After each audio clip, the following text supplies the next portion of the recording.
I'm here to show you magic loop today. So the parts that I want you to notice is that there's a loop on this side, on the right hand side, and a loop on the left hand side. And then we need to ask ourselves, when we pick up our project and we're knitting magic loop, where is our working yarn?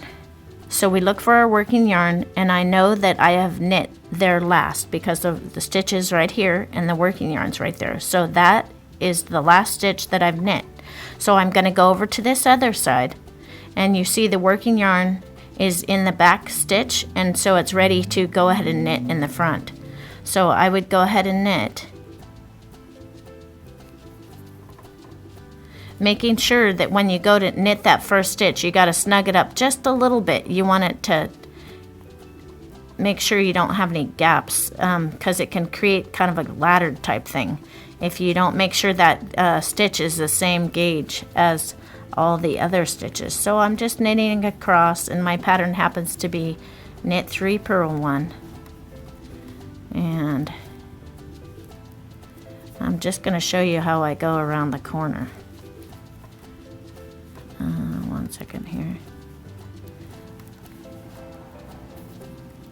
So you always knit on the outside of your work. If you're ever knitting on the inside of your work, you're not doing magic loop correctly. So what I want you to imagine is that it's like almost like a sandwich. So your work is closed, and you're only knitting on the outside of your work. You're never opening it up and knitting on the inside of your work. Okay, so I've come to this edge here. All right, so then I've just finished this. So I'm gonna scooch my needle. Make sure you're holding it with your left hand. You don't want to pull this needle out. A lot of beginners who are first learning magic loop will pull the needle and jerk all the stitches off the needle. So you see how I did that? Here's my working yarn. That's my last stitch. Okay, here I come again. You pull this needle out. See how I still have a loop there? And all you would do is continue on knitting and keep doing that round and around and around.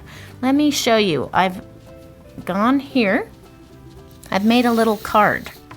So if you look at this picture, you would knit all across the front of the sock on number 1, all across the second sock on number 2. Then you would flip it around.